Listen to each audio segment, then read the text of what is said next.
আসসালামু আলাইকুম।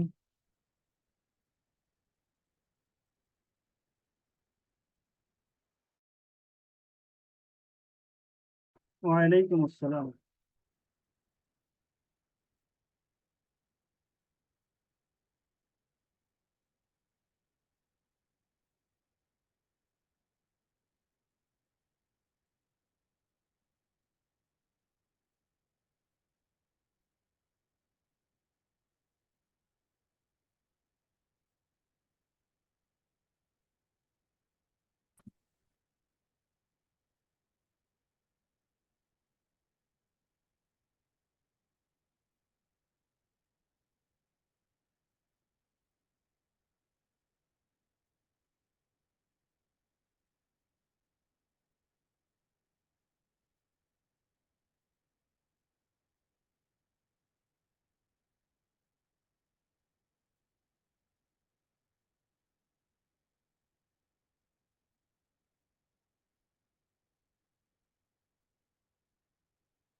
অনেকেই জয়েন করেছেন, অ্যাটেন্ডেন্সটা নিয়ে ফেলি। যারা আছেন একজন একজন করে একটু রেসপন্স করবেন।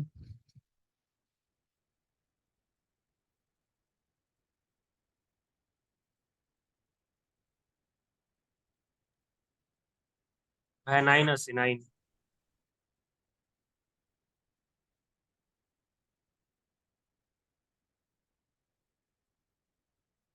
ওকে, আর কেউ? Sir, 21. 21।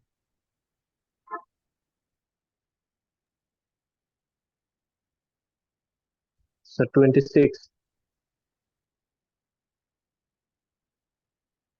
এরপর?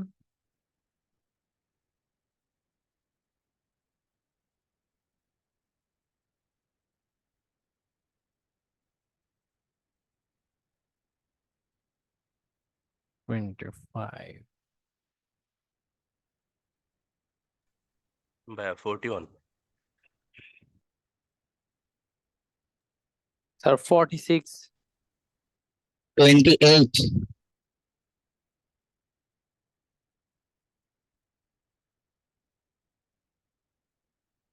Sir, 44.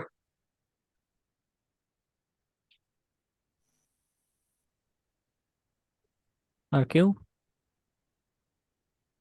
স্যার 43 আমাকে জানাবো যে ওখানে কারেন্ট প্রবলেম করতেছে, ঢুকতে পারতেছে না। আচ্ছা,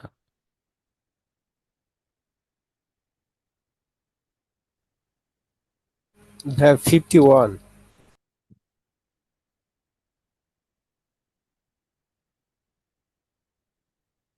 8.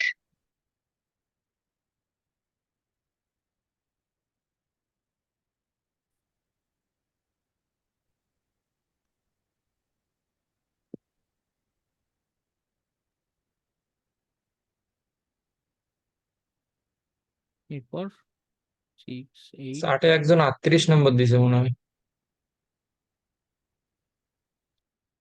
38। 34। 38. স্যার আমি 35।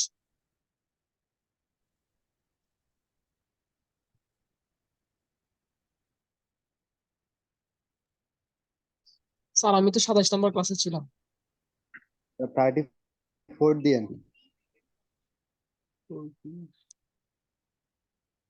আচ্ছা, একজন বলছিলেন 27 নম্বরে ছিলেন, কত নম্বর?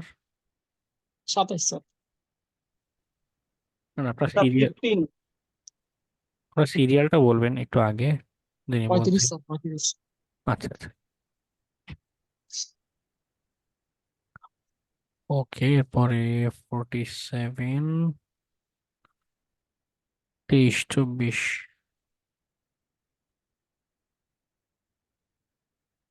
হ্যাঁ, এগুলো দেয়া আছে। মাঝখানে অনেকগুলো ক্লাসে ছিলেন না, 27, 28-এ। স্যার 23-24 কি দুটোই দেওয়া হবে না আমাদেরকে, মানে 24-25?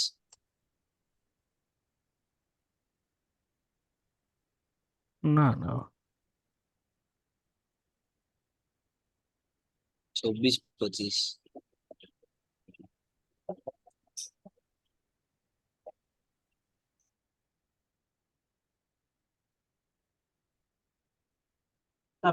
এই, 15 উপস্থিত আছে, 15।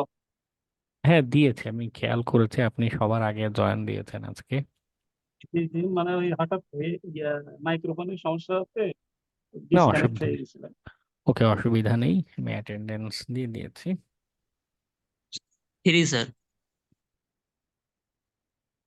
ওকে, আচ্ছা, আর কেউ বাকি আছে? স্যার ওয়েবসাইটের লিঙ্ক থেকে ঢোকা যাচ্ছিল না কেন জানি, কিছু বুঝলাম না। সাইট তো আসলে আমি মেনটেন করি না, উম, যার কারণে আসলে বলা মুশকিল। রাতের দিকে মনে হয় অনেক মানুষ চেষ্টা করে তো ক্লাসে জয়েনের জন্য, স্লো হয়ে যায় মাঝে মধ্যে।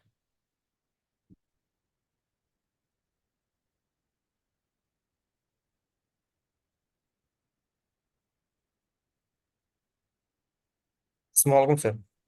ওয়ালাইকুম আসসালাম। স্যার একটা কোশ্চেন ছিল আর কি। হ্যাঁ বল।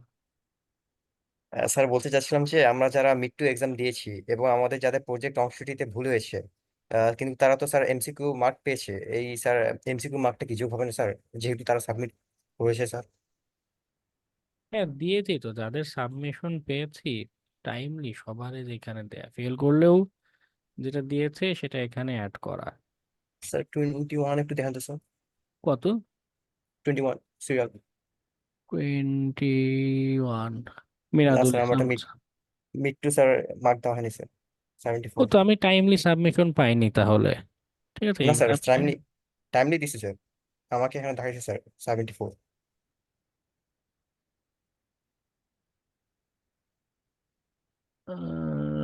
স্যার মেসেঞ্জারে হ্যাঁ, স্যার দিয়েছিলেন 23 আমাকে। অ্যাটেন্ডেন্সটা দেওয়া হয়নি।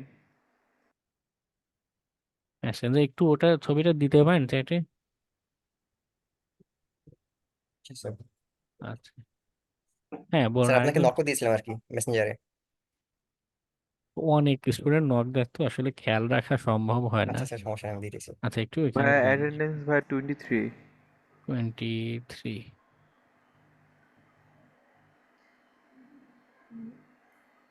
ওকে,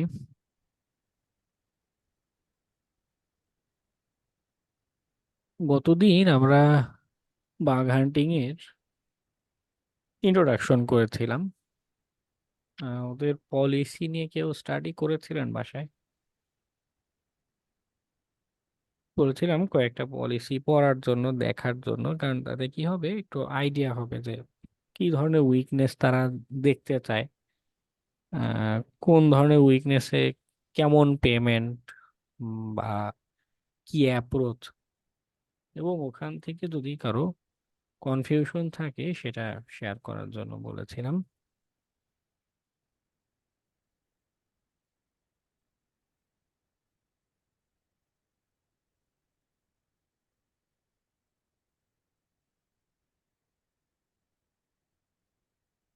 স্যার চ্যাটে দিয়েছি স্ক্রিনশট। হুম হুম, না, মুস্তিনুর রহমান 36।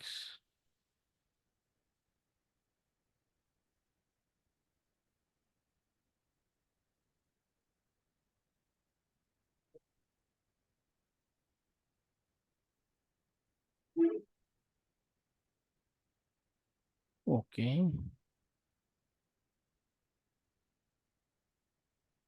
74, ওকে। কত জানি সিরিয়াল? 21 স্যার। 21।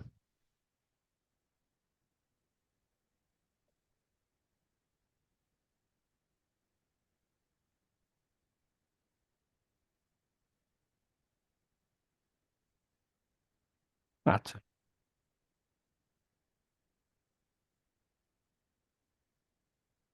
ঠিক আছে, অসুবিধা নেই। আচ্ছা, যেটা বলছিলাম, ইন্ট্রোডাকশন টু বাগ হান্টিং এর ক্লাসে কতগুলো পলিসি নিয়ে পড়ার জন্য বলেছিলাম। উম, কে কেমন স্টাডি করলেন, এবং কিন্তু ফিডব্যাক জানা দরকার, কারণ একদমই যদি ঘাটাঘাটি না করেন, তাহলে যেটা হচ্ছে যে আজকের যে কনসেপ্ট বা পরের যে কনসেপ্ট গুলো অনেক কিছু রিলেট করতে পারবেন না। ওকে, যে কোনটা কেন ট্রাই করছি, কিভাবে ট্রাই করছি। ওকে, বলুন, আপনাদের থেকে একটু শুনি কার কি অবস্থা। মুবাশির মিসবাহ, কি অবস্থা? কি কি পলিসি পড়ে কি কি বুঝলেন?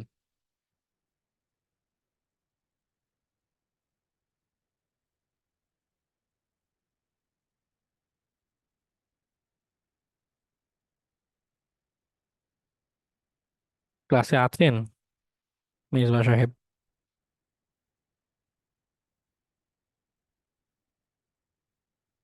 আমার কথা কি শোনা যাচ্ছে? জি স্যার, শোনা। ওকে, লাইভ ক্লাসে জয়েন করে গেম খেলা বা ইউটিউবে অন্য কিছু দেখা এগুলো করবেন না, কেমন? তাতে করে আসলে নিজের পায়ে নিজে কুড়াল মারছেন। ডাকলে যদি রেসপন্স না করেন তাহলে লাইভ কোর্স করার কি দরকার? আচ্ছা, বাকিরা সবাই টোটাল সাইলেন্ট। আবিদুল কবির?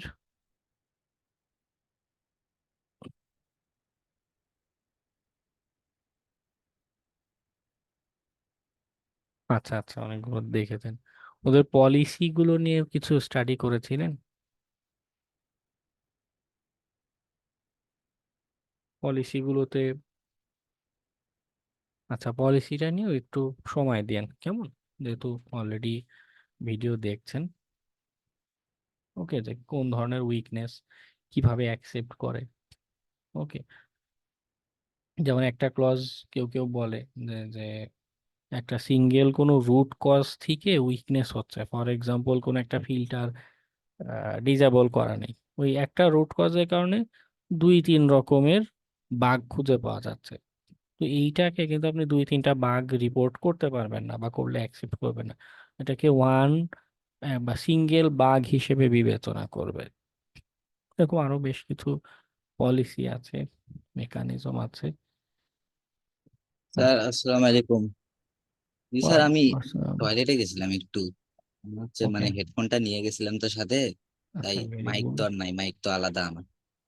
মানে আমি হচ্ছে ঢাকা ছিলাম, তো আমি কালকে আসছি ঢাকা থেকে, তাই হচ্ছে আমি কিছু করতে পারিনি। আর কালকে হচ্ছে আসছি স্কুলে, অনেকগুলো ওয়ার্কশিট দিছিল, তাই আমি কালকে কিছু করতে পারবো না। আজকেও কিছু হয়নি, কালকে থেকে আমি চেষ্টা করবো। ওকে, বাকিদের কি অবস্থা? সবাই একদমই চুপ, কারো কোনো প্রবলেম নেই, কোনো কনফিউশন নেই? স্যার একটা ছিল, বিষয় জানার ছিল যে কিছু কিছু ইয়াতে দেখলাম মানে ওয়েবসাইটে তাদের রুলস বা পলিসি দেয়া আছে যে মানে do not test using social engineering technique, phishing, তারপর ফিশিং ইত্যাদি। তো আমরা যদি এগুলা না ট্রাই করি তাহলে ওখানে ইয়া কিভাবে খুঁজে পাবো, বাঘ কিভাবে খুঁজে পাবো? আচ্ছা, এই মানে এই যে এগুলা বাগ ইয়ে হান্টিং যেগুলো, বাগ হান্টিং এ তারা শুধুই অ্যাপ্লিকেশনের যে দুর্বলতা আছে এইটাতে ফোকাসড। যদিও সোশ্যাল ইঞ্জিনিয়ারিং একটা ভ্যালিড হ্যাকিং এর টেকনিক, এটার মাধ্যমে হ্যাক করা, অ্যাক্সেস করা যেতে পারে, বা এটা সাকসেসফুল হতে পারে, কিন্তু এখন তাদের রিকোয়ারমেন্ট হচ্ছে যে না, আমরা আসলে ওভারঅল হ্যাকিং এর সব টেকনিকে ফোকাস দিব না, আমরা শুধু আমাদের অ্যাপ্লিকেশন, আমরা যেই প্রোগ্রামিংটা করেছি, যে কোডটা লিখেছি, এর কি কি দুর্বলতা আছে শুধু সেই অংশটুকুতে আমরা ফোকাস করব। এখন তারা যদি না চায়, তখন আমাদের আসলে মানে এটাই তো মানে বিশেষত্ব বা আলাদা। তারা আগেই বলে দিয়েছে কি কি টেকনিক আমরা অ্যাপ্লাই করতে পারবো, কি কি পারবো না। কিছু ইয়াতে ডস এগুলা মানে বারণ করা আছে, কিন্তু এটা তো ঠিক যে ডস অ্যাটাক করলে তার ওয়েবসাইটের ক্ষতি হতে পারে, কিন্তু অন্যান্য যে টেকনিক ওগুলো তো আমরা ইউজ করতে পারি। হ্যাঁ, অন্যান্য টেকনিক ইউজ করা যাবে। কারণ ডসের বারণ করে কেন, ডস বা দেখবেন অটোমেটেড স্ক্যানার, এগুলো প্রোহিবিট করা। তার রিজন হচ্ছে এই যে টার্গেট গুলো, এগুলো কিন্তু রিয়েল টাইমে অলরেডি বিজনেস করছে। হ্যাঁ, লাইভ অ্যাপ্লিকেশনে আপনি টেস্টিং করছেন। যেটা মনে করুন ডেমো অ্যাপ্লিকেশন, বা অনেক ক্লায়েন্ট কি করে, ক্লায়েন্টের কাজের ক্ষেত্রে ওরা আপনার জন্য অন্য একটা সার্ভার ক্লোন করে, হ্যাঁ মনে করুন যে সার্ভারে আছে ওরকম হুবহু সার্ভার বা অন্য একটা টেস্টিং সার্ভারে অ্যাপ্লিকেশনটা রেখে দেয়, এরপরে যা ইচ্ছা টেস্টিং করা যায়। ওইখানে প্রবলেম নাই, ডস টস দিলেও অসুবিধা নেই। কিন্তু এগুলো লাইভ অ্যাপ্লিকেশন, অলরেডি মনে করুন মানুষজন তাদের সাইটে গিয়ে বিভিন্ন জিনিস অর্ডার দিচ্ছে, সার্ভিস নিচ্ছে। তো লাইভ অ্যাপ্লিকেশন অ্যাটাক করলে তাদের বিজনেসের ক্ষতি যেন না হয়, এমন একটা অ্যাপ্রোচে আক্রমণ করতে হবে। আচ্ছা ধরেন আমরা তাদের পলিসিটা ঠিক মতো না পড়ে কোনো একটা ইয়াতে বিভিন্ন ধরনের অ্যাটাক চালালাম ওয়েবসাইটে, এটা বাগ বাউন্ডি প্রোগ্রামে, হ্যাঁ। তো আমাদের কারণে তাদের ওয়েবসাইটের বা তাদের অ্যাপের কিছু একটা ডাউন হয়ে গেল বা ক্ষতি হয়ে গেল, তখন কি তারা আমাদের মানে ধরতে পারবে বা আমাদের কোনো অ্যাকশন নিতে পারবে আমাদের বিরুদ্ধে? ডিপেন্ড করে। এমনিতে প্ল্যাটফর্মগুলোতে যেটা হয়, হ্যাকারন বা ক্রাউডে, যে কতদিন বলছিলাম আমরা রেপুটেশন রেটিং একটা বিষয় আছে। সাপোজ এরকম তাদের পলিসিতে নাই, তারপরও আপনি মনে করুন একটা রিপোর্ট করেছেন। কয়েকটা সিনারিও হতে পারে, একটা হচ্ছে কোনো রিপোর্টই করেন নাই, জাস্ট অ্যাটাক করে গায়েব হয়ে গেছেন ডস টস দিয়ে। সেই ক্ষেত্রে ধরাটা কিছুটা মুশকিল, কারণ ইন্ডিভিজুয়ালি একটা আইপি অ্যাড্রেস বা একটা লোকেশন থেকে অ্যাটাক হচ্ছে, তখন খুব বেশি কিছু করার ক্যাপাসিটি নাই। সেকেন্ড আরেকটা হচ্ছে, আপনি তাদের ভ্যালিড বাগ না রিপোর্ট করেছেন, ফার্স্ট পেজে তারা খুবই পলাইটলি, খুবই জেন্টলি আপনাকে রিফিউজ করে দেবে যে "না, ঠিক আছে, তোমাকে ধন্যবাদ, কষ্ট করেছে এর জন্য, কিন্তু আমাদের জন্য এটা অ্যাকসেপ্টেবল না"। আপনার লস হচ্ছে যে আপনার শুধু টাইমটা ওয়েস্ট গেল। সেকেন্ডারি আরেকটা সিনারিও হতে পারে যে কেউ কেউ এরকম করে যে তাদের পলিসিতে নাই, তারপরও রিপোর্ট করে প্রমাণের চেষ্টা করে যে না, এটাই রিপোর্ট অ্যাকসেপ্ট করতে হবে। সেই জায়গাগুলোতে তারা আপনার জন্য নেগেটিভ রিভিউ যেটা এরকম করে, তখন আপনার আপনার যে রেপুটেশনের যে স্কোর, হ্যাঁ, আপনার যে পয়েন্টটা, এগুলো কমে যায়। ওগুলো কমে গেলে আপনার লিডার বোর্ড থেকে র্যাঙ্কের নিচে নেমে যাচ্ছেন। তখন প্রাইভেট প্রোগ্রামে আগে যেরকম ইনভাইটেশন পেতেন, সেটা পাওয়ার সম্ভাবনা আপনার কমে যাচ্ছে বা কমে যাবে। এরকম কয়েকটা হতে পারে। আর একটা বিষয় হচ্ছে মানে আমরা তো মানে ইতিমধ্যে যা সব টুল শিখছি বেশিরভাগই অটোমেটেড টুল, তাই না? তো হুম হুম। কিছু কিছু ইয়াতে আবার দেখলাম যে অটোমেটেড টুল ইউজ করতে বারণ করা আছে, তাহলে আমরা কোন টুলস গুলো বা কিভাবে ইয়ে করবো সেই বিষয়গুলো? হ্যাঁ হ্যাঁ, ওই ম্যানুয়াল যে টেস্টিংটা, এই যে আপনাদের যে পরের যে ক্লাসগুলো, পুরোটাই অ্যাপ্লিকেশনের ম্যানুয়াল টেস্টিং নিয়ে আলোচনা করব। ওকে, যে কিভাবে ম্যানুয়ালি টেস্ট করতে হয়, ট্রাই করতে হয়, কোন রেসপন্স দেখে কি কি আমরা বুঝতে পারি। ওকে। আর ক্লাসে অ্যাসাইনমেন্ট আকারে, যদিও যেটা হয় যে অ্যাসাইনমেন্ট দিলে 95% মানুষই অ্যাসাইনমেন্টগুলো করে না এবং রীতিমতো অগ্রাহ্য করে ফেলে রাখে, তারপরও আমার দায়িত্ব অ্যাসাইনমেন্টগুলো দেয়া। দিব এই অটোমেটেড স্যার, টুলসগুলো, দিব অ্যাসাইনমেন্ট। আর ম্যানুয়াল টেস্টিং যেটা, মানে যেখানে আসলে ব্রেইনটা বেশি কষ্ট পায়, আমাদের বেশি চিন্তা করতে হয়, ওই অংশটা ক্লাসে দেখাবো। ঠিক আছে, ওটা নিয়ে দুশ্চিন্তার কিছু নেই। আর আমরা তো আইপি পেলে স্যার, এনম্যাপ মেসেজ দিয়ে স্ক্যানিং শুরু করে দিই। হ্যাঁ, না ওই যে এটা স্যার, দেখিয়ে নেবেন যে তাদের পলিসিতে অ্যালাউ করছে কিনা, না করলে আগেই অটোমেটেড স্ক্যানের দরকার নেই।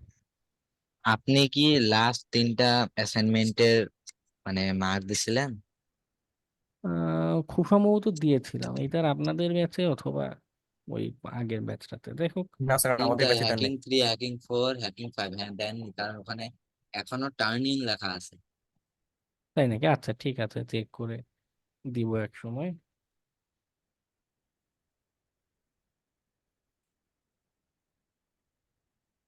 আচ্ছা। স্যার আসসালামু আলাইকুম। ওয়ালাইকুম আসসালাম। স্যার ক্লাস শুরু হওয়া মাত্রই কারেন্ট চলে গিয়েছিল, তো প্রেজেন্ট কি নিয়ে নিয়েছেন? নিয়েছি, আপনি তারপর বলুন আপনার আইডিটা। 50। ওকে, দিয়ে দিয়েছি, নো টেনশন।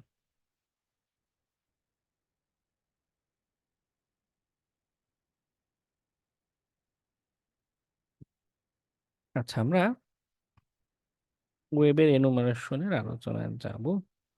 তার আগে হ্যাকার ওয়ানে একটা টার্গেট বেছে নেই।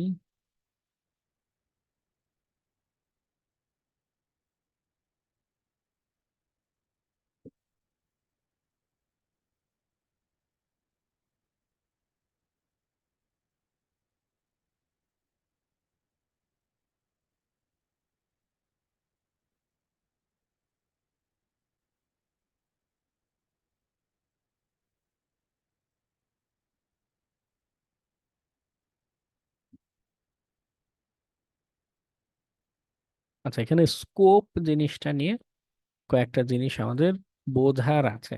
হ্যাঁ, স্কোপ ট্যাবটাতে আসলাম। আহ, প্রায় বাগ হান্টিং প্ল্যাটফর্মিং এই শব্দটা ব্যবহার করে স্কোপ কোন, মানে তারা যে অ্যাপ্লিকেশন দিচ্ছে, মানে অ্যাপ্লিকেশনে সব জায়গায় তো আমরা আক্রমণ চালাতে পারবো না, আক্রমণ করতে পারবো না, তাই না?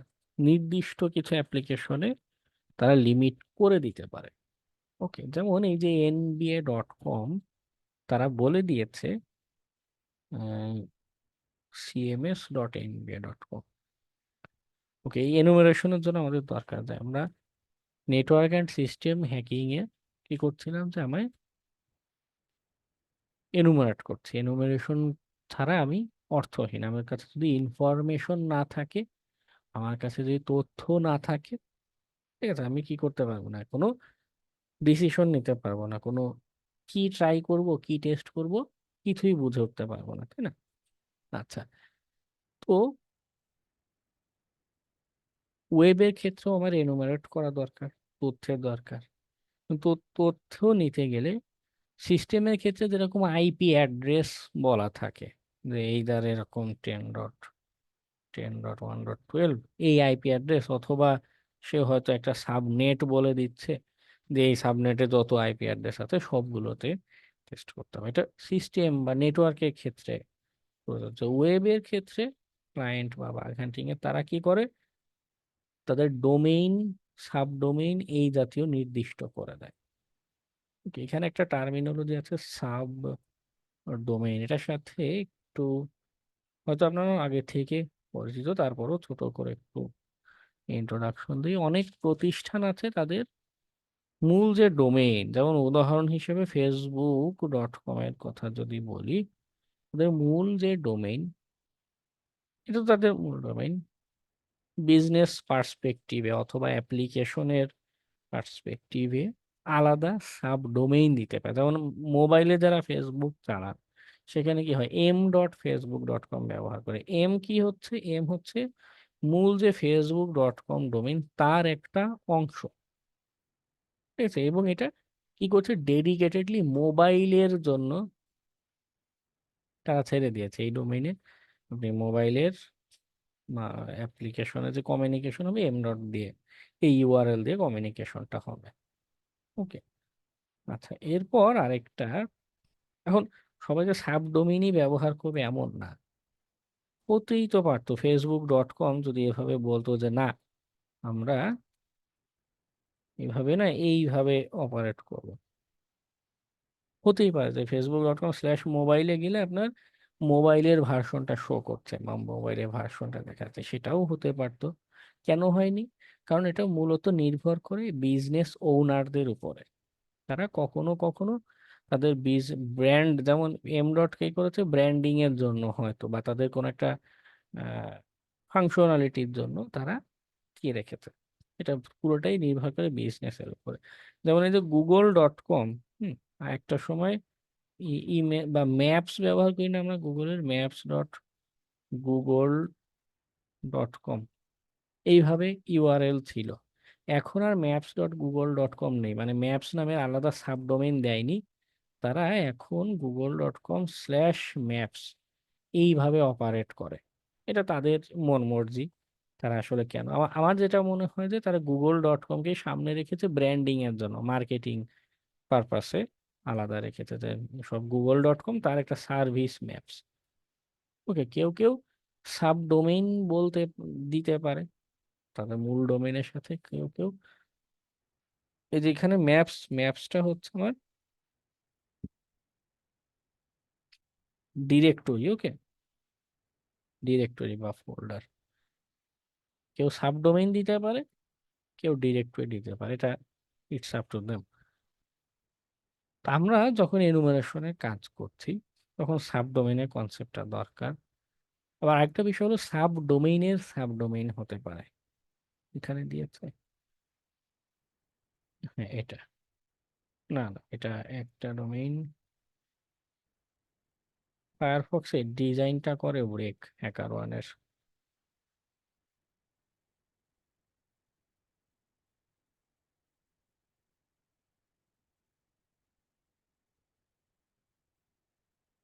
আচ্ছা, অনেকগুলো দিয়েছে, স্ট্যাটস, NBA 2K লিগ। ওই কিন্তু সাবডোমেইনের সাবডোমেইন এখানে তারা দেয়নি, NBA.com CMS দিয়ে রেখেছে। তো সাবডোমেইনের সাবডোমেইন হতে পারে, যেমন মনে করুন আমি যদি এভাবে একটা দিই ঢাকা.m. বা বিডি যদি দিই এরকম, এটা কি হচ্ছে এম এর আগে আরেকটা সাবডোমেইন দেয়, বিডি কি হচ্ছে এম এর সাবডোমেইন বিডি, ঠিক আছে। এম হচ্ছে facebook.com এর সাবডোমেইন, এক এক পার্সপেক্টিভ। এখন তারা ভাবলো যে আমি বাংলাদেশের জন্য একটা দিলাম, ওকে, মানে বোঝানোর জন্য এক্সাম্পলটা দিচ্ছি যে এক একজন এক এক রিজনে সাবডোমেইন দিতে পারে। ফেসবুকেরও মূল ডোমেইনও কিন্তু একটা ছিল facebook.com.bd, এখনো আছে, সম্ভবত থাকতে পারে, একসময় ব্যবহার হতো। ওকে, তো বাংলাদেশের জন্য আলাদা ডোমেইন করে দিচ্ছে বাংলা ভাষায়।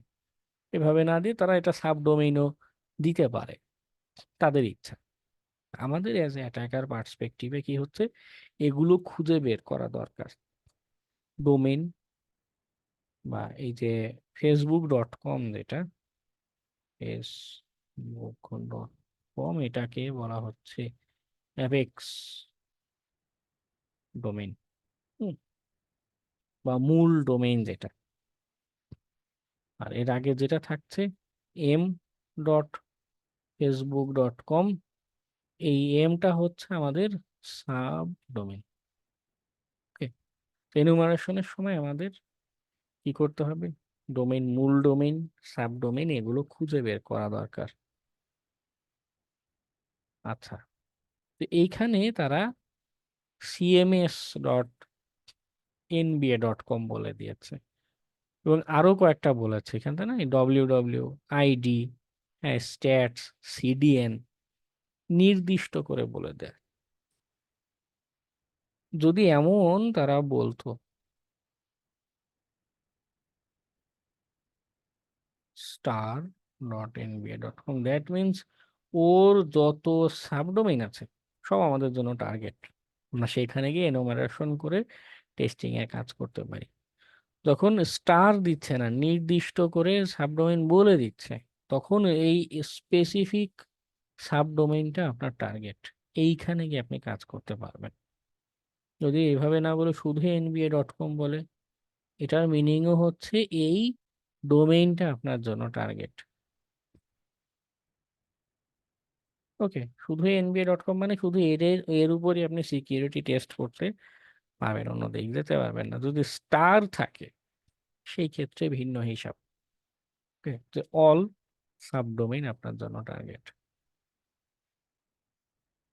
আচ্ছা, যাই হোক, এবং স্কোপে যেখানে বলে দেয় in scope, out of scope যদি দেই, ওর কোনো আউট অফ স্কোপ নেই, কোনো কোনো প্রতিষ্ঠান আলাদা করে এখানে বলে দিতে পারে যে এই সাবডোমেইন গুলো আমার জন্য আউট অফ স্কোপ।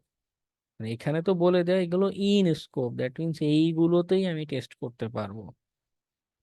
এখানে যদি যাই ইন স্কোপ, এইগুলোতে আমি টেস্ট করতে পারবো, কোনো বাধা নেই। আর যদি আউট অফ স্কোপ বলা থাকে দ্যাট মিনস ওই সাবডোমেইন ব্যতীত বা ওইটাতে কোনো টেস্ট করা যাবে না। অনেক সময় তারা এরকম এক এক প্রোগ্রামে এক এক রকম এক্সক্লুড করে দেয় যে এটাতে টেস্ট করা যাবে না। ঠিক আছে, তো এইগুলো আমাদের domain, subdomain, in scope, out of স্কোপের কনসেপ্ট। আমরা এনুমারেশনে যাব। ওয়েবের এনুমারেশনের জন্য এখানেও বিষয় হচ্ছে সবাই একই রকম মেথোডোলজি যে মেনটেন করে তা কিন্তু না। হ্যাঁ, এক একজন এক এক রকম মেথোডোলজি ফলো করে এবং এটাও ডিফার করে। বিগ অ্যাপ্লিকেশনের ক্ষেত্রে একরকম, মাইক্রোসফটের যদি দেন বা আউটলুক, মাইক্রোসফটের যে মেইল সার্ভিস, আউটলুকের কত যে সার্ভিস আছে, হ্যাঁ, হাজার হাজার সার্ভিস আছে, ওগুলো জায়ান্ট অ্যাপ্লিকেশন। ওইটার ক্ষেত্রে হয়তো মেথোডোলজি একরকম হবে। হ্যাঁ, এখন কিছু ক্লায়েন্ট হয়তো আপনাকে ছোট স্মল অ্যাপ্লিকেশন দিচ্ছে। ফর এক্সাম্পল তার পেজই আছে টোটাল, একটা ওয়েবসাইট তার টোটাল 5টা ওয়েব পেজ আছে ফর এক্সাম্পল, ওগুলো খুব স্মল অ্যাপ্লিকেশন, ওইখানের অ্যাপ্রোচ হবে একরকম, তাই না? বিগ অ্যাপ্লিকেশনের ক্ষেত্রে যেমন হতে হতে পারে যে আপনি প্যারালালি স্ক্যান দিয়ে রাখলেন, স্ক্যান হতে থাকলো ব্যাকগ্রাউন্ডে, আর আপনি টার্মিনালে বা টুলস দিয়ে ম্যানুয়াল টেস্টিং করতে থাকলেন। স্মলের ক্ষেত্রে হতে পারে, আমি বলছি হতে পারে এর জন্য কারণ সব সিনারিওতে একরকম হবে না। স্মলের ক্ষেত্রে এমন হতে পারে যে আচ্ছা আগে আমি ইনফরমেশন গ্যাদার করে সব তথ্য পেয়ে রাখলাম, তারপর একটা একটা করে সিকিউরিটি টেস্ট করলাম। আবার উল্টোটাও হতে পারে যে আমি স্মল অ্যাপ্লিকেশন কিন্তু এখানেও প্যারালালি কাজ চালালাম। তো এক এক সিনারিওতে এক এক ধরনের অ্যাপ্রোচ লাগতে পারে। আবার এক এক বাগ হান্টার এক একটা জিনিস সাজেস্ট করে। সেই জন্য আমি বরাবরই যেটা পরামর্শ দিই যে ক্লাসের বাইরেও আরো জিনিস নিয়ে জানার চেষ্টা করুন, আরো বোঝার চেষ্টা করুন। ওকে, তো আমার আমার আলোচনা যাওয়ার আগেই যেটা পরামর্শ, তো অনলাইনে যদি আপনি বাগ হান্টিং মেথোডোলজি লিখে সার্চ দেন, বিভিন্ন মানুষের বিভিন্ন রকমের মেথোডোলজি খুঁজে পাবেন। এই আইডিয়াগুলো আপনাদের কালেক্ট করতে হবে। ঠিক আছে, কিন্তু যদিও আপনাদের ব্যাচে দেখেছি অনেকেই অলস, মিনিমাম অ্যাসাইনমেন্টটা পর্যন্ত করতে চান না। ঠিক আছে, তারপর আমি জানি না কতখানি করবেন, কিন্তু আমার গাইড দেওয়া দায়িত্ব, এজন্য গাইডটা দিচ্ছি। নিজ দায়িত্বে একটু ঘাটাঘাটি করতে হবে। আমি আলোচনা অবশ্যই করছি, কিন্তু অন্যদের আইডিয়াগুলো নিতে হবে। হতেই পারে এইখানে ফর এক্সাম্পল বিজয় গুপ্ত এখানে যেটা দিয়েছে, এখানে হয়তো একটা চমৎকার কোনো একটা আইডিয়া পেলেন, একটা অন্যরকম টুলস এর ধারণা পেলেন, অন্যরকম একটা কনসেপ্ট জানলেন যে আচ্ছা সাবডোমেইনের ইনফরমেশন অন্য একটা মেকানিজমে বের করা যায়, আরো এফিশিয়েন্টলি বের করা যায়। বুঝেছে? এই যে মানুষগুলোর যে আইডিয়া, এগুলো খুব দরকার। এই আইডিয়াগুলো থেকে, কারণ বাগ হান্টিং জিনিসটা বা হ্যাকিং জিনিসটা একদিনে এক ক্লাসে হয় না। বিভিন্ন মানুষের হাজার হাজার অভিজ্ঞতা, এই অভিজ্ঞতাগুলো আপনি একা এক লাইফেও আসলে এসব এক্সপিরিয়েন্স করা সম্ভব না। কি করতে হবে, তারা যেগুলো শেয়ার করেছে অভিজ্ঞতা, হ্যাঁ, যে আমার আমার মেথোডোলজি এটা, এই অভিজ্ঞতাগুলো দেখুন। জিসানোর মেথোডোলজি দেখুন, গিটহাবে মানুষ কে কোনটা বলছে, তার মেথোডোলজি সে ওয়াদ আমার একটা মেথোডোলজি বলেছে তাদের মতো করে, তার এক্সপিরিয়েন্স থেকে সে কিছু একটা বলেছে, লাস্ট মান্থে সে এডিট করেছে, সে কি কি এখানে টুলস বলছে। দেখুন এখানে এইগুলো থেকে কি হচ্ছে, এক একটা আইডিয়া পাচ্ছেন। এখান থেকে মনে করুন ভার্চুয়াল হোস্ট স্ক্যানার একটা টুলস এর কথা বলছে, হ্যাঁ, একটা নতুন জিনিস জানা হলো না, এই কাজটা করা দরকার, এই কাজটা করতে হবে। ওকে,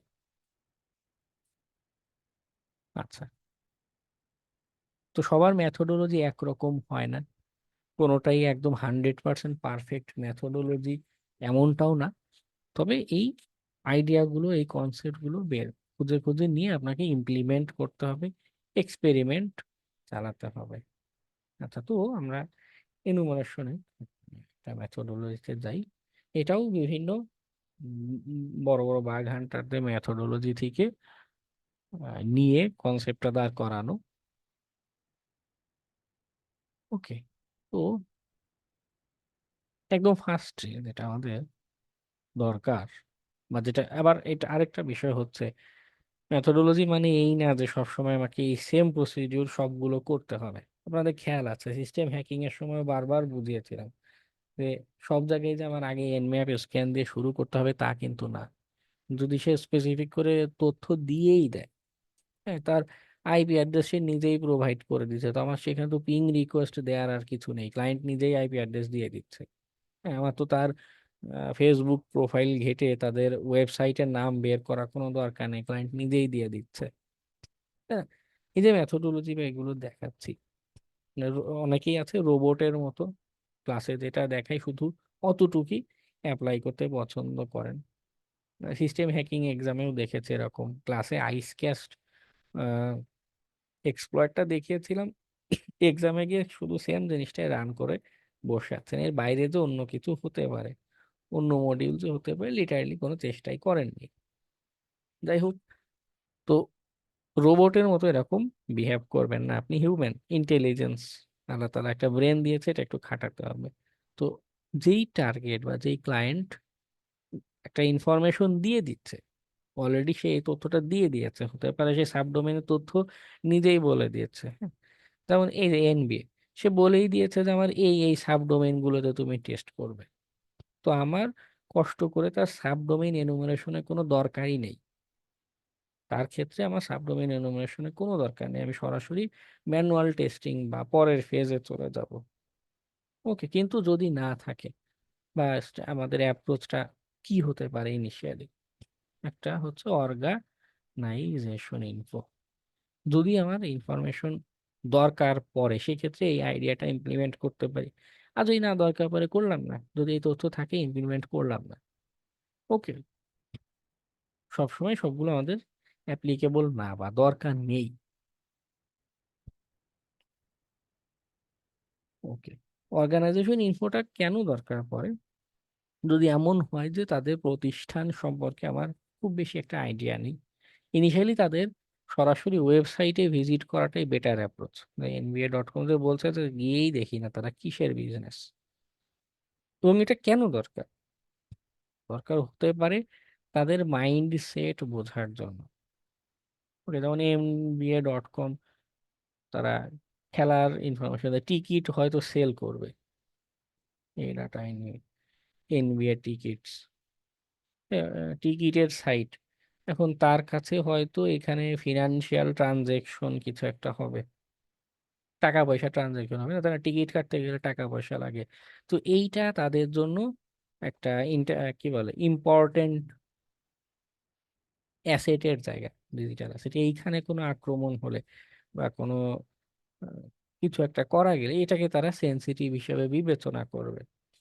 এই যে আমি তার মাইন্ডসেট বোঝার চেষ্টা করলাম, তাদের প্রতিষ্ঠান কেমন, কি তাদের বিজনেস, এবং তারা কোনটাকে প্রায়োরিটি দিবে। ওকে, আচ্ছা, এখানে আরো হয়তো কিছু আছে, একটু ঘাটলে একটা আইডিয়া পাওয়া যাবে তাদের আসলে কোনটাতে ফোকাস বেশি। এনবিএ এর যতদূর জানি যে এটা মানে এই খেলাধুলা বাস্কেটবলেরই বিশাল বড়, আহ, আমাদের যেরকম আইপিএল বিপিএল টাইপের হয়, এই টাইপের কিছু একটা এনবিএ বাস্কেটবল গেমসটা নিয়ে তৈরি করা। যাই হোক, তো তারা এক পার্সপেক্টিভে তাদের কাছে এক ধরনের সিনারিও অ্যাসেট গুরুত্বপূর্ণ। এখন আহ, তারা হয়তো তাদের সাইটে অলরেডি বিভিন্ন প্লেয়ারদের ইনফরমেশন দিয়েই রেখেছে। এখন সামহাও আপনি কোনো একটা অ্যাপ্লিকেশনের কোনো একটা মিস ইউজ করে প্লেয়ারদের নাম খুঁজে বের করলেন, ফর এক্সাম্পল একটা ডাটাবেস পেলেন, সেটাকে সেটাকে যদি রিপোর্ট করেন এনবিএ কি সেটাকে অ্যাকসেপ্ট করবে? করবে না। কারণ কি, কারণ তাদের বিজনেসই এইটা যে কোন সময় কোন খেলোয়াড় খেলবে, এবং এই তথ্য তারা নিজেরাই পাবলিক করে দিয়ে রেখেছে। তো তাদের অর্গানাইজেশনটা আসলে কি জিনিস, কিভাবে অপারেট করে, এই কনসেপ্ট থেকে বেস করে আপনি পরের অ্যাটাক সিনারিওটা চিন্তা করতে পারেন যে আচ্ছা তারা কোনটাকে প্রায়োরিটি দিবে, আমি কি ধরনের আক্রমণ চালাবো বা কোনটায় আক্রমণ চালাতে পারি। ওকে, আচ্ছা।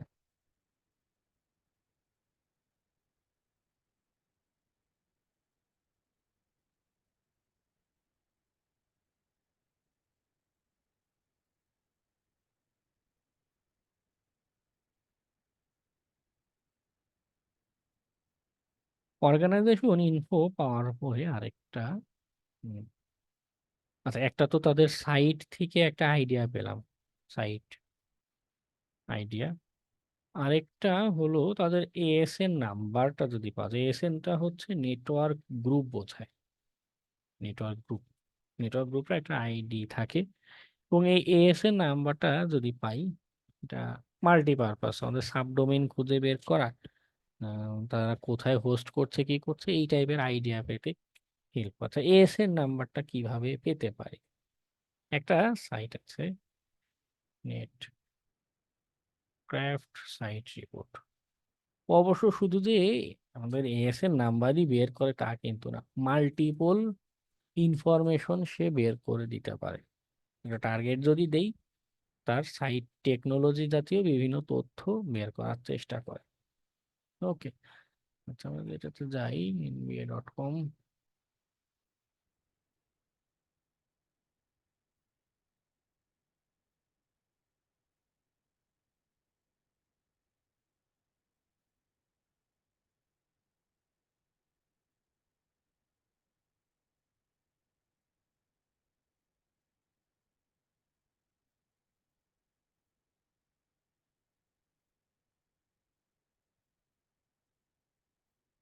তারা আকামাই টেকনোলজিসের হোস্টিং ব্যবহার করছে। অনেক সময় অনেক প্রতিষ্ঠান আছে নিজেদের হোস্টিং সার্ভিস ব্যবহার করে, আবার অনেকেই আছে ক্লাউড হোস্টিং ব্যবহার করে। আকামাই এরকম একটা ক্লাউড সাইটের প্রতিষ্ঠান।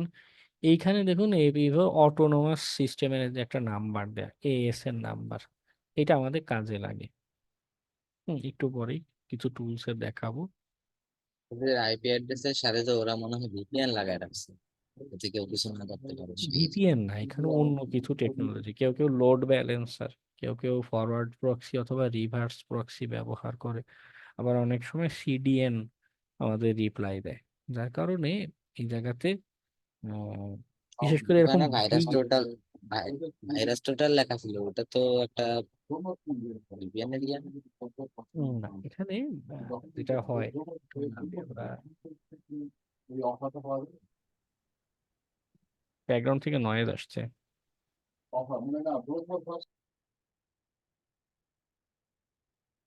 আচ্ছা, ক্লাউডের এরকম সার্ভিস ব্যবহার করার কারণে বড় অ্যাপ্লিকেশন যেগুলো জায়ান্ট অ্যাপ্লিকেশন, অ্যাকচুয়াল যে ওয়েব সার্ভার বা অ্যাকচুয়াল ওয়েব সার্ভার থাকেও না, মানে সিঙ্গেল ওয়েব সার্ভার যে রিপ্লাই দিচ্ছে এমনটাও হয় না। মাল্টিপল সার্ভার সার্ভিস এখানে থাকে, মাল্টিপল কম্পিউটার টেকনোলজি ব্যবহার করতে থাকে। তবে ইন্টারনাল যে যে কম্পিউটার বা যে মূল অ্যাপ্লিকেশনটা রান করছে, দেখা যায় যে তাকে খুঁজে পাওয়া বা সরাসরি তার সাথে কমিউনিকেট করাটা দুষ্কর হতে পারে। শুধু অ্যাপ্লিকেশনের মাধ্যমে হয়তো কমিউনিকেট করা যাচ্ছে, কিন্তু আইপি অ্যাড্রেসের মাধ্যমে ওই সিস্টেমে প্রবেশ করা যাবে না। এমন ভাবেই গঠনটা তৈরি করা অনেক প্রতিষ্ঠান। আচ্ছা, যেটা বলছিলাম, এএসএন নাম্বারটা দরকার পড়ে একটু পরে গিয়েই দেখাচ্ছি, সরি।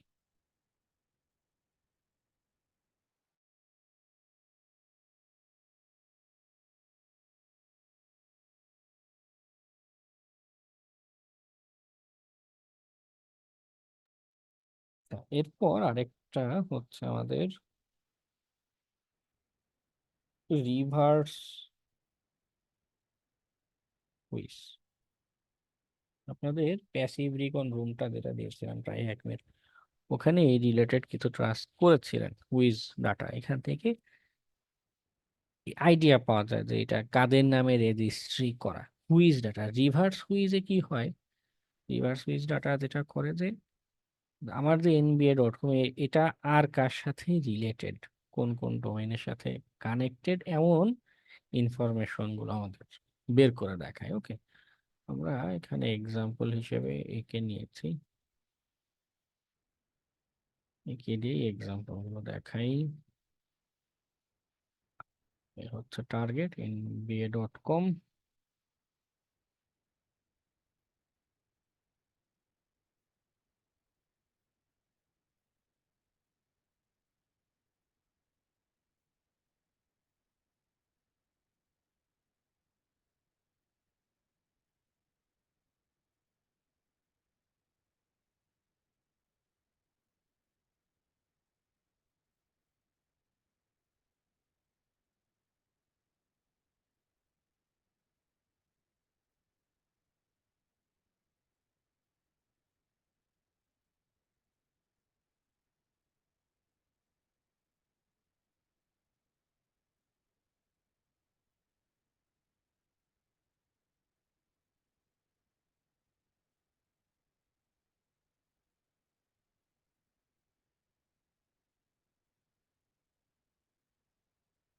আচ্ছা, এখানে যেহেতু ক্লাউড হোস্টিং ব্যবহার করছে প্লাস এখানে কয়েকটা, যেমন এক, না এটা মেবি তাদের অ্যাকচুয়াল না, অ্যাকচুয়াল -nba.com দিয়ে রেখেছে, কেউ একটা ফিশিং এর কিছু একটা হবে।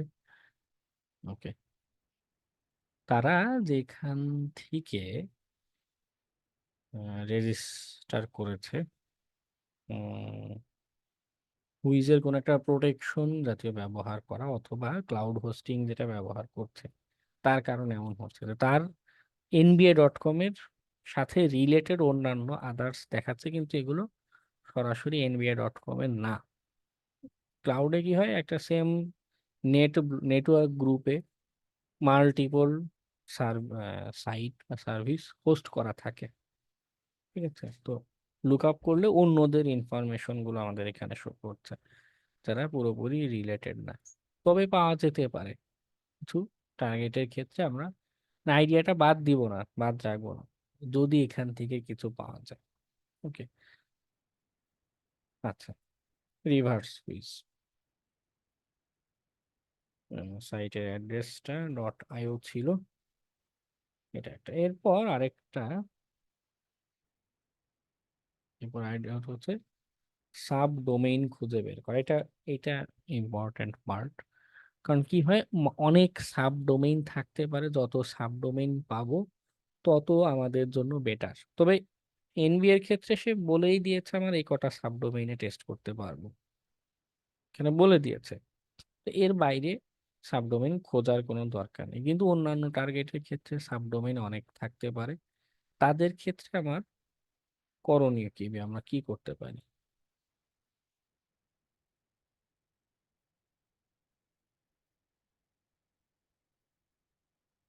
আচ্ছা,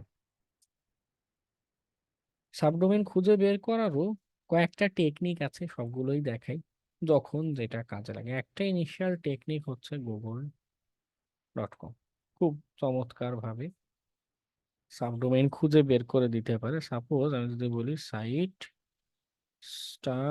*nba.com, হ্যাঁ, এনবিএ এর যত সাবডোমেইন আছে ভ্যালিড, উকে লিগ, তারপরে লেকার্স গেমিং, হর্নেটস, ভেনম, জিটি, বিভিন্ন এরকম সাবডোমেইন দেখাচ্ছে। যদিও সবগুলো আমাদের জন্য টার্গেট না, সবগুলো তো আমরা টেস্ট করতে পারবো না, কিন্তু এরকম অনেক সাবডোমেইন আছে। ওকে, এরপর আরেকটা সাইট আছে online best, subdomain finder c99.nl। ওকেও যদি আমি ডোমেইন বলে দেই nba.com, স্টার্ট স্ক্যান, এনবি এর যত সাবডোমেইন আছে বিশাল বড় লিস্ট এখানে প্রোভাইড করছে। এবং সুবিধা কি, আচ্ছা এখানে চলে যাচ্ছে, চেক স্ট্যাটাসে যদি ক্লিক করি একটা অপশন দিচ্ছে, আমি এটা ক্লিক করবো। অনেক সাবডোমেইন আছে ডেড, 200 দিচ্ছে, মানে এই সাবডোমেইনটা অ্যাভেইলেবল আছে। আমরা admin.nba.com এ যদি দিই,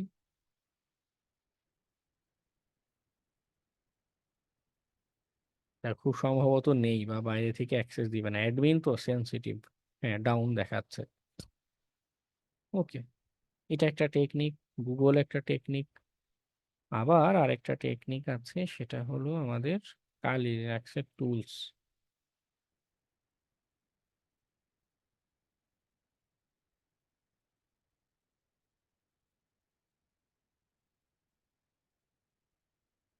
কালি লিনাক্সে একটা টুলস আছে আমাদের অ্যামাস। অ্যামাস কালি লিনাক্সে বাই ডিফল্ট সেট আপ আসে, একটু চেক করে দেখতে পারেন। যদি সেট আপ না আসে, এপিটি ইনস্টল দিয়ে অ্যামাসকে সেট আপ করে নেবেন। ওকে, অ্যামাসেও, অ্যামাসের গিটহাব পেজে যদি যান, গিটহাব পেজে গেলে ওর এভরি ডিটেলস কমান্ড সবকিছু পেয়ে যাবেন। ওকে, বেশ কিছু কাজ করতে পারে। সাবডোমেইনের জন্য আমরা অ্যামাসকে যেভাবে ইউটিলাইজ করতে পারি, ওর একটা মডিউল আছে, enumeration module. Amass Enam hyphen D দিয়ে আমি যদি টার্গেট বলতে nba.com। ওকে, আবার আরেকটা অপশন আছে, যদি এখানে একটু আগে এএসএন নাম্বার বের করলাম না, এএসএন স্পেস, না নাম্বারটা নিয়ে আসি, 16625। ওকে, এটা দিলে কি হয়, ও আরো বেশি বেশি সাবডোমেইন খুঁজে বের করতে পারে। এন্টার দিই। তো এই অ্যামাস এখন বিভিন্ন সোর্স থেকে ইনফরমেশন, সাবডোমেইনের ইনফরমেশন খুঁজে খুঁজে সে আপনাকে এনে দেখাবে বা দেখানোর চেষ্টা করবে। তবে ওর রেজাল্টের তারতম্য হয়, সময়ের তারতম্য হয়। যেমন আমি এখানে দেখুন, আমার সিপিইউ ইউজেস কিন্তু অনেক বেশি বেড়ে গিয়েছে এক ধাক্কায়। ও স্ক্যান করছে ব্যাকগ্রাউন্ডে, স্ক্যান করে একবারে আউটপুট দেখাতে পারে বা আনতে পারে। একটু অপেক্ষা করবেন, কখনো কখনো 6-7 ঘন্টা, মানে এটা ডিপেন্ড করে। যেমন এনবিএ কিন্তু অনেক বড় টার্গেট। হ্যাঁ, আমরা সাব ফাইন্ডার অনলাইন সাইটে গেলাম, সেখানে শো করছে অনেকগুলো ইনফরমেশন আছে। আচ্ছা, একটা পেজ nba.com, আরো এরকম আসবে। ওকে, আমি এটা ক্লোজ করে দিই, সাসপেন্ড করে দিলাম। আউটপুট আসতে অনেক সময় লাগবে, লাইভ ক্লাসে 6 ঘন্টা বসে থাকা সম্ভব না। আচ্ছা, সাবডোমেনের জন্য কি করছি, মাল্টিপল টেকনিক দেখলাম। এখন সাবডোমেইন মনে করুন একটা খুঁজে পেলেন, africa.nba.com ফর এক্সাম্পল, এটা আমার টার্গেট আছে। ডাউন, না এটা ওকে আছে, ঠিক আছে, africa.nba.com। এই যে সাবডোমেইন পেলাম, এটাকে 3.1 বলতে পারি। যে সাবডোমেইন পেলে সেই সাবডোমেইন গুলোতে আমরা যেটা করতে পারি, এই প্রত্যেকটা সাবডোমেইনের এবার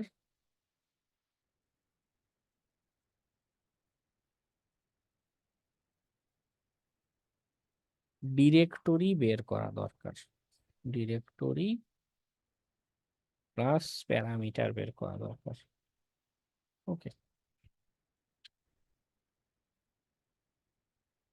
আমি জাস্ট এনুমারেশনের টেকনিক বলছি।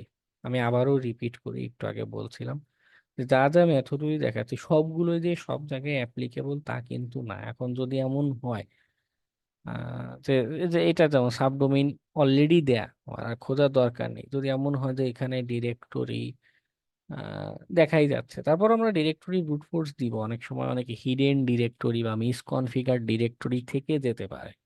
ঠিক আছে, সেটা আমাদের কাজে লাগবে। আচ্ছা,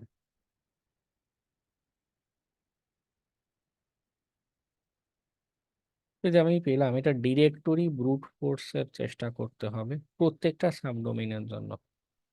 ওকে, এখানে যদি 100টা সাবডোমেইন থাকে, 100টার জন্যই করতে হবে। এখন যদি এমন হয় যে না, 100টা সাবডোমেইন যদি আমি ডিরেক্টরি ব্রুট ফোর্স করতে থাকি, বিগ অ্যাপ্লিকেশন দেখে, তো দেখা যাবে শুধু সাবডোমেইন খুঁজতে খুঁজতে আর ডিরেক্টরি ব্রুট ফোর্স করতে করতে আমার 6 মাস চলে গিয়েছে, কোনো বাগ পাইনি, তাই না? তো এক্ষেত্রে আপনি কোন অ্যাপ্রোচে আগাবেন, এটা ইটস আপ টু ইউ। আপনি ভেবে দেখবেন, আচ্ছা যদি বিগ অ্যাপ্লিকেশন হয়, আমার সময় কম, আমি শুধু এনুমারেশনই করে যাব, না এমনটা না। আমি এনুমারেশন করতে থাকি, মনে করুন ব্যাকগ্রাউন্ডে সাবডোমেইনের একটা টুলস রান করলেন, সে সাবডোমেইন আনতে থাকুক, যে যে সাবডোমেইন পাবো তাদের উপর আমি ডিরেক্টরি ব্রুট ফোর্স করে দেখবো যে আর কোনো ডিরেক্টরি পাই কিনা, কিছু অ্যাভেলেবল আছে কিনা। ওকে, বা ডিরেক্টরি ব্রুট ফোর্স ব্যাকগ্রাউন্ডে চলতে থাকুক, আমি ম্যানুয়ালি সিকিউরিটি টেস্ট করে যেতে থাকি, যদি পারি অন্য ডিরেক্টরিতে গিয়ে ফার্দার কোনো অ্যাটাক করব। ওকে, প্যারালালি অথবা সিঙ্গেল এন্ট্রি করে করতে পারেন। কারণ প্রিভিয়াসলি দেখেছি এরকম কিছু শিক্ষার্থী মানে আগে শুধু এনুমারেশন করে যেতে থাকে এবং এনুমারেশনই করে যাচ্ছে, এবার ম্যানুয়াল যে টেস্ট করতে হবে এই পার্টটা করছে না বা স্কিপ করে যাচ্ছে, তাই না? এটা তো সময় নষ্ট। তো ওই বোঝার জায়গাটা যেন ভুল না হয়, আমি জাস্ট আইডিয়াগুলো এক জায়গা করে বোঝাচ্ছি যে এরকম এরকম আইডিয়া আছে। দ্যাট ডাজেন্ট মিন যে এখানে 1 2 3 লেখা মানে সবসময় আপনাকে 1 থেকেই শুরু করতে হবে, এমনটা না। আপনি আপনার প্রয়োজন অনুসারে এক একটা আইডিয়া ইমপ্লিমেন্ট করবেন। যদি আপনার মনে হয় যে না ডিরেক্টরি ব্রুট ফোর্স দরকার নেই আপাতত, আমি ম্যানুয়াল যেই ডোমেইন পেয়েছি cms.nba.com, এইখানেই আমি শুধু টেস্ট করে যেতে চাই, ওকে, শুরু করেন ম্যানুয়াল সিকিউরিটি টেস্টিং। ওকে, ম্যানুয়াল উইকনেস গুলো নিয়ে নেক্সট ক্লাস থেকে আলোচনা করব, এক একটা উইকনেসে কিভাবে ফাইন্ডিং এর চেষ্টা করতে হয়, চেষ্টা করা যেতে পারে। আচ্ছা, ডিরেক্টরি ব্রুট ফোর্স এর জন্য কি করা যায়, কি করণীয়?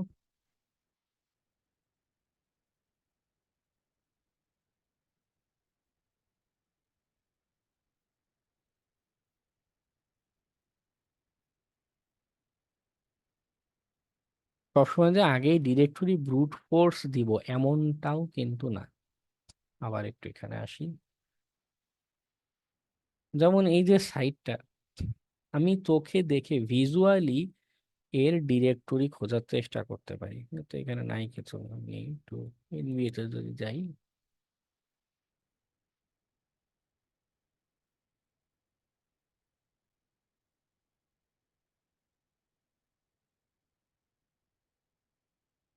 যেমন ওর এখানে নিউজ আছে, ফ্রি এজেন্সি আছে, হ্যাঁ, স্ট্যাটস, এখানে যদি যাই, এই যে ক্লিক করলে আমাকে এই যে আরেকটা ডিরেক্টরিতে নিয়ে গেল, স্ট্যাটস। এভাবে চোখে দেখে ভিজুয়ালি আমি মনে করি যে লুকা কি ডনসিক ডনকি কিছু একটা হবে, এই যে ক্লিক করছি ভিজুয়ালি দেখে দেখে যে নেভিগেট করছি স্ট্যাটস প্লেয়ার, এই অ্যাপ্রোচেও আমরা যেতে পারি। আবার আমার যদি মনে হয় হ্যাঁ আমি ভিজুয়ালি দেখে দেখে এই যে পেজ আসলো, এই পেজে বিভিন্ন রকমের সিকিউরিটি টেস্ট করব, বিভিন্ন উইকনেসের টেস্ট করব, সেটাও করতে পারি।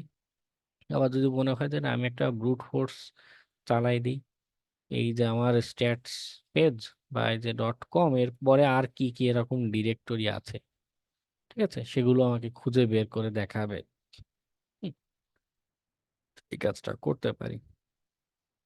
তো ডিরেক্টরি ব্রুট ফোর্স করার আমাদের এখানে বেশ কতগুলো টুলস আছে, আমার এখানে কোনটা সেট আপ আছে আপাতত, ফেরক্স পাঁচটা আছে সেট আপ।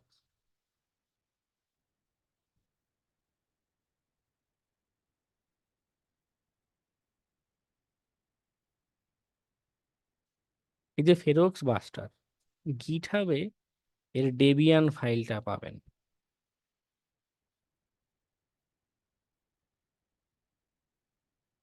টুলস, অধিকাংশ ব্রুট ফোর্স টুলস এর মেকানিজম একই রকম।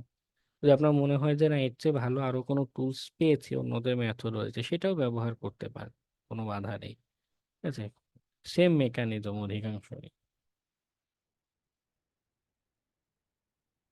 রিলিজ পেজে গেলে ডেবিয়ান ফাইলটা খুঁজে পাবেন।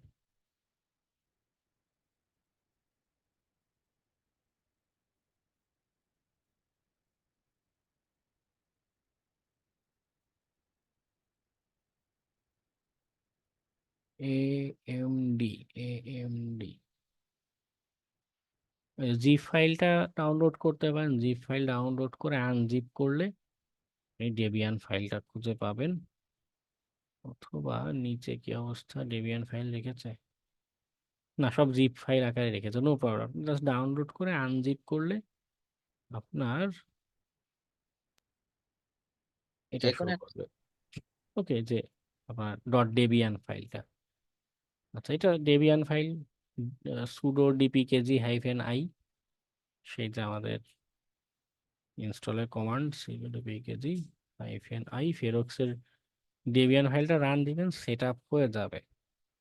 ওকে, ওর সুবিধা কি, রাস্ট ল্যাঙ্গুয়েজে লেখা তো বেশ দ্রুত ও হচ্ছে স্ক্যান করে ডিরেক্টরি খুঁজে বের করতে পারে। এক্সাম্পল ইউজেসে যদি যান,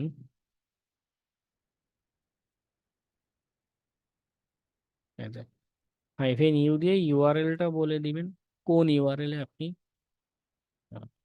ব্রুট ফোর্স করতে চাচ্ছেন। এক্সটেনশন হাইফেন এক্স পিডিএফ, যেটা দেখাই আমাদের সিএমএস।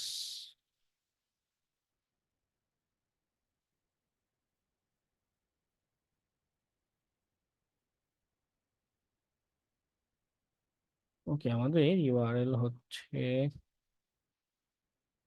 cms.nba.com। এক্সটেনশনটা কি, অনেক সাইট এমন হয় যে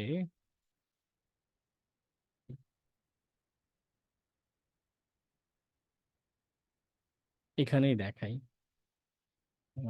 মনে করুন nba.com/admin এই পেজে যাওয়ার চেষ্টা করছে। নর্মালি অ্যাডমিন দিলে আপনার ঢুকতে দেবে না, admin.php তো তার যে ল্যাঙ্গুয়েজে লেখা এইটা দিয়ে যদি রিকোয়েস্ট পাঠান দেখা যাচ্ছে ঢুকতে দিচ্ছে বা ওই ডিরেক্টরিটা অ্যাক্সেস করা যাচ্ছে। এখানে এক্সটেনশন বলতে এটা মেনশন করে দেয়। ওকে, আমরা এভাবে বলে দিতে পারি, পিডিএফ দরকার নেই, জেএস এইচটিএমএল এর দরকার নেই, বেশ কয়েকটা এক্সটেনশন বলে বলে দেয়। আচ্ছা, আর ওর ওয়ার্ড লিস্টটা -w দিয়ে মেনশন করে থাকে। তারপর আমি একবার দেখে নেই, ডব্লিউ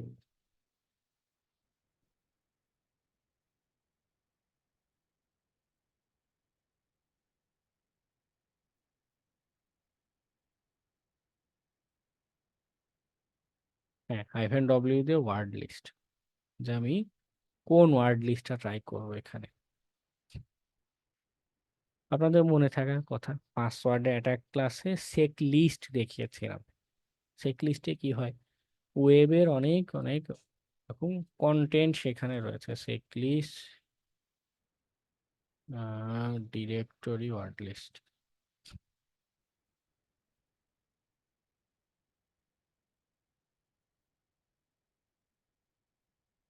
ওকে, তো ওয়েব কন্টেন্ট ফোল্ডারের ভিতরে গেলে বিভিন্ন রকম নামে ডিরেক্টরি লিস্ট আপনি খুঁজে পাবেন। ব্যাকডোর পিএইচপি বা এরকম নামের অনেক আছে।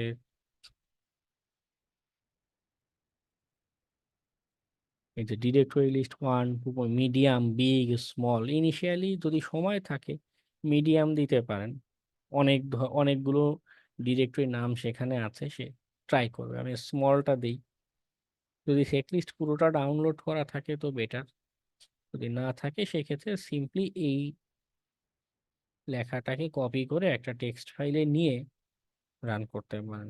আমি নিলাম, এখানে আসলাম, আমি একটা মাউস প্যাডে একটা ফাইল অন করি। মাউস প্যাড, ডেস্কটপে আছি তো, মাউস প্যাড ডির লিস্ট টিএক্সটি।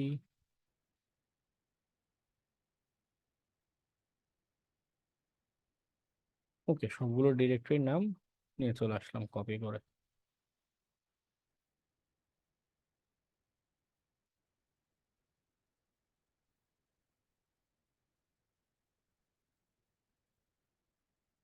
তো ওয়ার্ড লিস্ট আকারে বলে দিব যে আমার ডির লিস্ট ডট টিএক্সটি। সিম্পল এতটুকু অপশন দিলেই সে কাজ করবে, রান করবে। যদি চান ওর গিটহাব পেজ থেকে দেখে আরো কিছু অপশন অ্যাড করতে পারেন, যেমন কিছু আছে,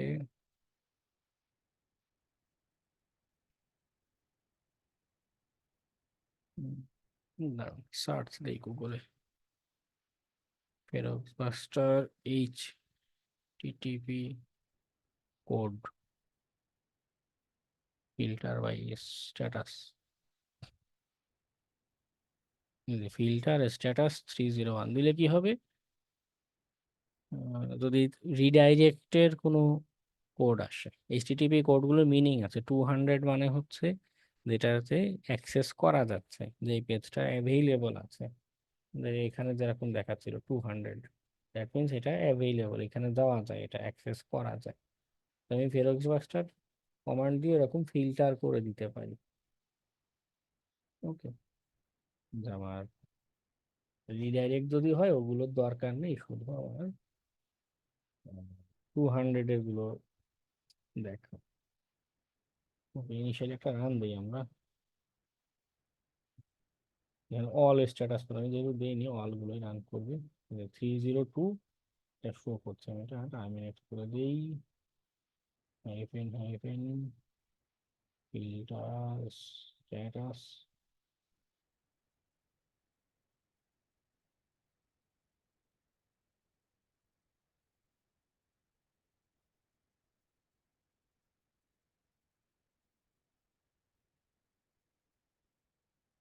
স্ক্যান শেষ হলে ও যে যে ডিরেক্টরি পেয়েছে সেই নামগুলো আমার এখানে শো করতে থাকবে। 2 ঘন্টার উপরে সময় লাগবে, কেটে দিই।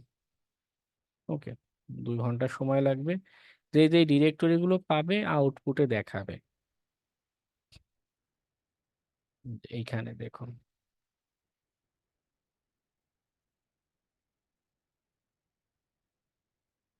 রান করছে, রান দিল ফিল্টার স্ট্যাটাস দিয়ে।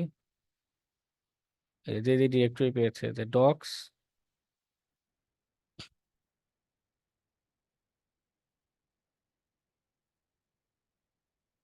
এই যে এই যে স্ল্যাশ দিয়ে দেখে দিচ্ছে ডক্স এপিআই, এই ডিরেক্টরি গুলো পেয়েছে। এই নামগুলো আউটপুটে এইভাবে দেখাতে থাকবে ফেরক্স বাস্টার। ওকে, ডিরেক্টরি ব্রুট ফোর্স হলো। এরপর আরেকটা জিনিস দরকার পড়ে, এই যে ডিরেক্টরি গুলো পাচ্ছি এদের এখানে প্যারামিটার খোঁজার চেষ্টা করা লাগবে। ওকে, নর্মালি বেটার ওয়ে হচ্ছে প্যারামিটার গুলো কোথায়, মনে করুন স্টোরে যদি যাই, মনে করুন জার্সি কিনে নিয়ে আসি একটা।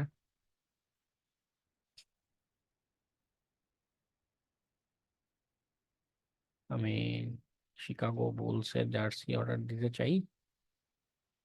এই যে উপরে দেখুন আমার প্যারামিটার রেফারেন্স এখানে একটা যাচ্ছে। ওকে, কিছু প্যারামিটার আমাদের কেমন হয়ে থাকে, স্ল্যাশ দিয়ে, সাপোজ প্যারামিটার একটা নাম স্ল্যাশ আইডি ইকুয়ালস টু 1। ওকে, এই একটা প্যাটার্নের হয়। কিছু ক্ষেত্রে আমরা একটু সহজভাবে লিখি, আমরা কোনো এক্সাম্পল ডট কম স্ল্যাশ কি বলে ইউজার ডট পিএইচপি আইডি 1, এমন হতে পারে। কিছু কিছু প্যারামিটার এটা রেস্ট মাধ্যমে বলে আইডি 1। ঠিক আছে, এইভাবে রিপ্রেজেন্টেশন হতে পারে দুইভাবে। যেটাই হোক, প্যারামিটার গুলো খুঁজে বের করার উদ্দেশ্য most of the time visually দেখে, মানে তার ফাংশনালিটি চেক করে করে প্যারামিটার বের করা বেটার অ্যাপ্রোচ। দেই কোনো প্যারামিটার এখানে হয়তো পাস হচ্ছে না, নেক্সট দিন বার্ব সুইট টুলসটা নিয়ে দেখাবো। বার্ব সুইটের মাধ্যমে আমরা এই যে রিকোয়েস্টটা গেল, ব্যাকগ্রাউন্ডে কি কি ডাটা পাস হলো এটা কিন্তু আমি এখানে দেখিনি।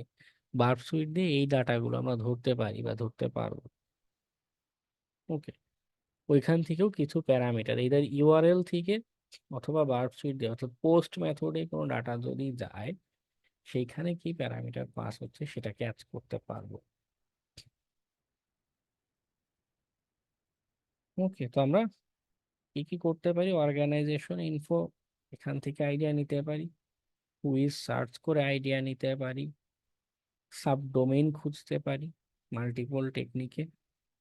যে সাবডোমেইন গুলো পাচ্ছি তাদের ডিরেক্টরি প্যারামিটার বোঝার চেষ্টা করতে পারি। আচ্ছা, এরপর আরো একটা আছে, সেটা হলো সাইটের টেকনোলজি। সাইট টেকনোলজিটা বোঝা, এটাও কাজে দেয় যে তারা কি ধরনের টেকনোলজি ব্যবহার করছে, কিভাবে, কি প্রোগ্রামিং ল্যাঙ্গুয়েজ বা কি রান করছে। এটার জন্য একটা এক্সটেনশন আছে আমার এখানে খুব সম্ভবত সেট আপ করা। হ্যাঁ, ওয়্যাপালাইজার। ওয়্যাপালাইজার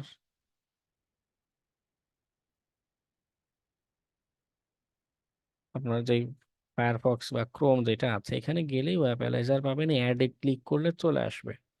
ওয়্যাপালাইজারের সুবিধা কি, মনে করেন আমি eShikhon.com-এ গেলাম, এক্সটেনশনে যদি ক্লিক করি সেখানে দেখিয়ে দিচ্ছে যে এই যে সাইটটা তার কি কি টেকনোলজি ব্যবহার করছে, অনেকটা আমাদের সেই এনম্যাপের ভার্সন স্ক্যানের মতো। সে ওয়ার্ডপ্রেস ব্যবহার করছে, কমার্স কোন প্লাগ ইন ব্যবহার করছে, হ্যাঁ, যত যত নেসেসারি ইনফরমেশন আছে অনেক কিছুই সে এখানে শো করিয়ে দিচ্ছে সাইটের টেকনোলজিটা। যেহেতু ওয়ার্ডপ্রেসের সাইট, আমি হয়তো ওয়ার্ডপ্রেস রিলেটেড বা পিএইচপি রিলেটেড আক্রমণ বা এগুলো তখন চেষ্টা করব বা চিন্তায় রাখবো। ওকে, তো সাইটের টেকনোলজিটা আমরা বুঝতে পারি।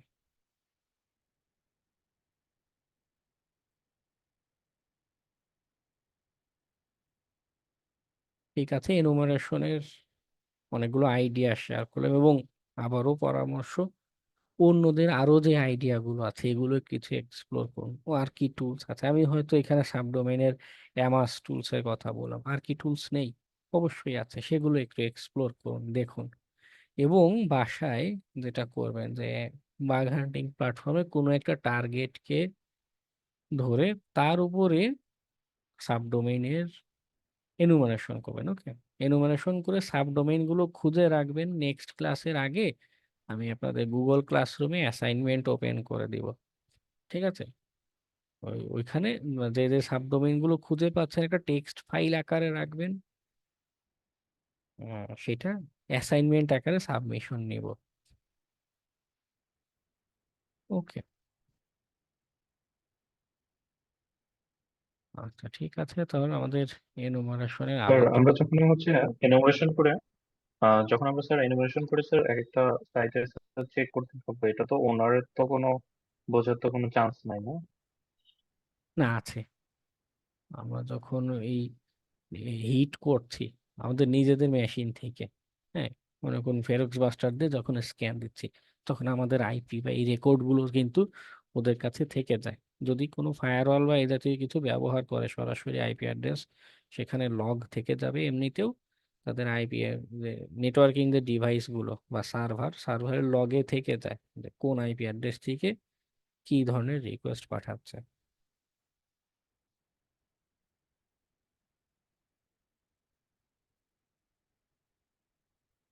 ওকে, আজকে আমাদের আলোচনা এ পর্যন্তই।